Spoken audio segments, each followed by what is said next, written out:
Hi guys, welcome back to our guppy channel. I'm Bills. I'm here to coach you, to guide you, and to give you knowledge about guppy keeping. And I would like to thank everyone who are still watching from the very first day up to this moment of time. Thank you so much because our channel is now monetized. And if you want to continue to support this channel, I'm asking you not to skip any ads. So thank you so much. And for today's topic, as most requested by almost everyone, how to cure Finrot. So I would like to make a blog about that, but I believe that we need to know more first, what is the cause of Finrot and how to prevent or get rid of it. So I believe prevention is better than cure. So for today's blog, we will know first or understand first what is Finrot, what is the cause of Finrot, and how can we prevent it. But first, we need to tackle what is Finrot. So Finrot is a bacterial or fungal infection. It always damages the fin. So this is the example of a guppy that has a Finrot. So most of the time, the symptoms is reddish in form. The fins are like decaying or rotting. It eats up the fins of our guppy. So if this disease is not treated, most probably our guppy will surely die. So we need to really understand and know what is the cause of fin rot, or why our guppy fish is having this kind of a very deadly disease for our guppies. So today I will give you a 4 that can cause fin rot. First, overexcited. A breeder, especially newbie, are tempted to buy guppies without much preparation on their tank setup. So at first, many newbie buyers tend to buy fish even without buying first tanks. So the rule of the thumb in guppy keeping, you need to set up first the tank before buying fish, not the other way around, buying fish first without having any tank. We need to know that there is a very important preparation before putting our fish on a newly set up tank, and that preparation is called water cycling or tank cycling. So that is very important. So I made an example. So this tank is not water cycled. This is only a 2 days old setup tank. So I put my albino full red, and look what happened. Look at their fins or their caudal. All of them has fin rot because this tank never undergone a water cycle process. So this is an example of cycling a tank or an aquarium. So do not put guppy fish yet. Just let the aeration flow. So in this process, we are building good bacteria in our filter media. So this is the aim or the goal of this process, so that our tanks and aquarium will gain much good bacteria to fight the ammonia, because good bacteria neutralize the ammonia. So ammonia is a bad component.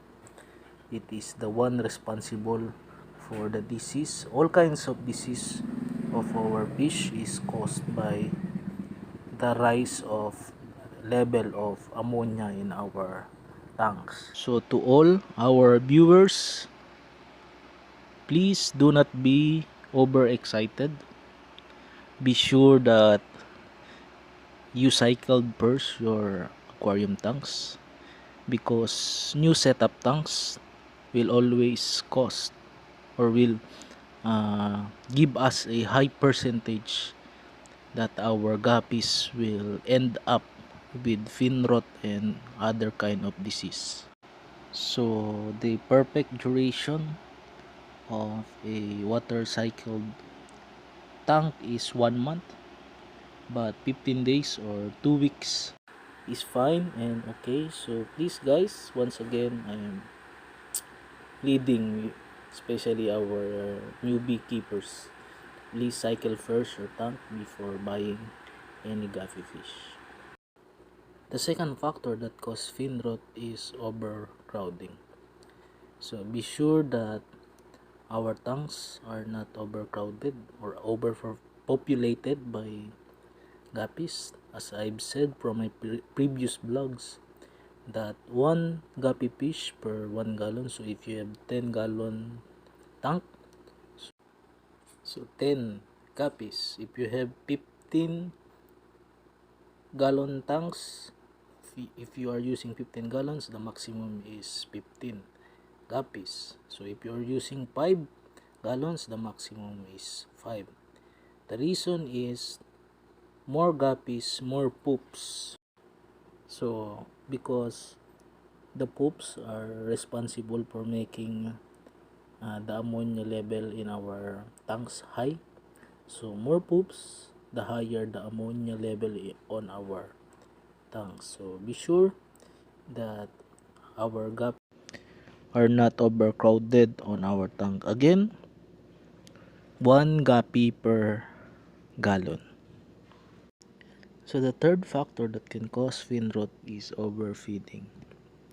So it is undeniable that it's so fun to watch our fish feeding their fish food.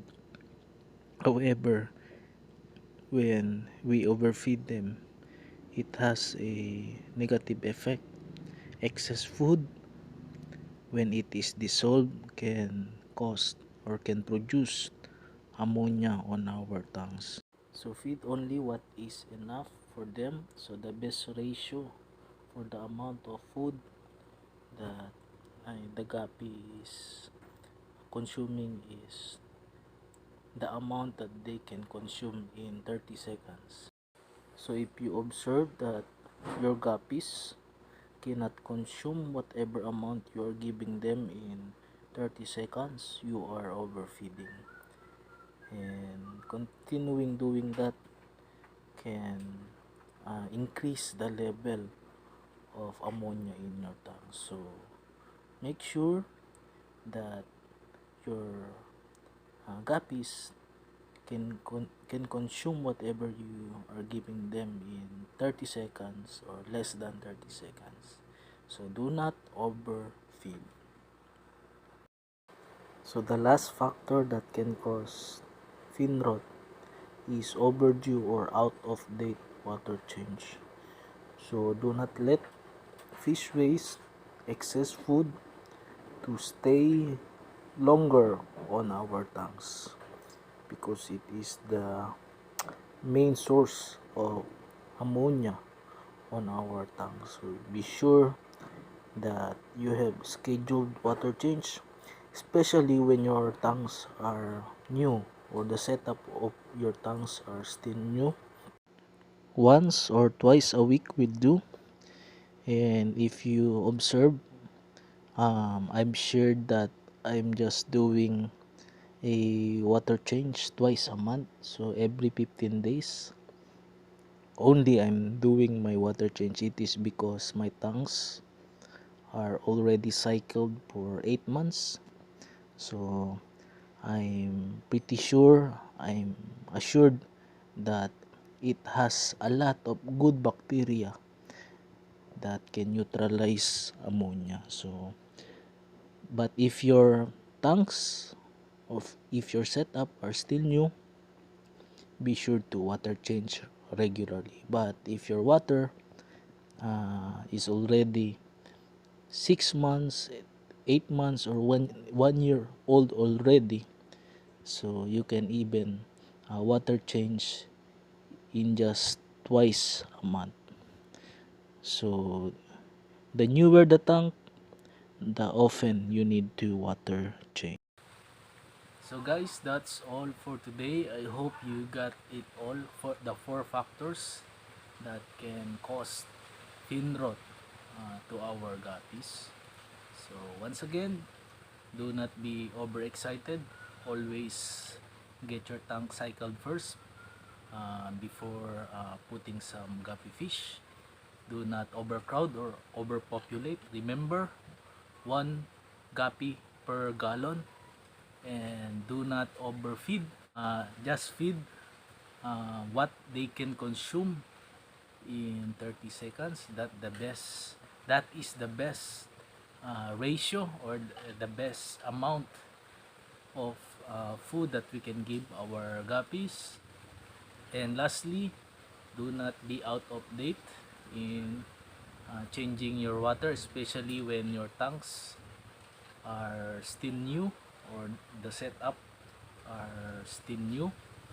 So I promise to follow up the blog about curing, or how to cure guppy fish with Finrot.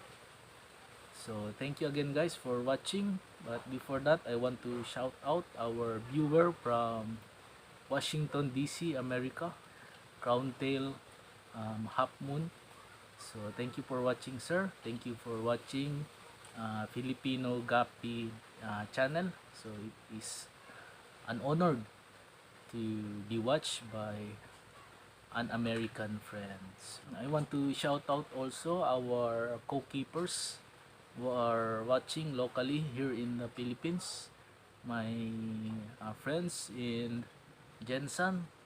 So thank you for watching. Our viewers from Cebu, from Davao, from Samar, Pampanga, Albay, Cavite, Laguna, and Bulacan, and also Zamboanga.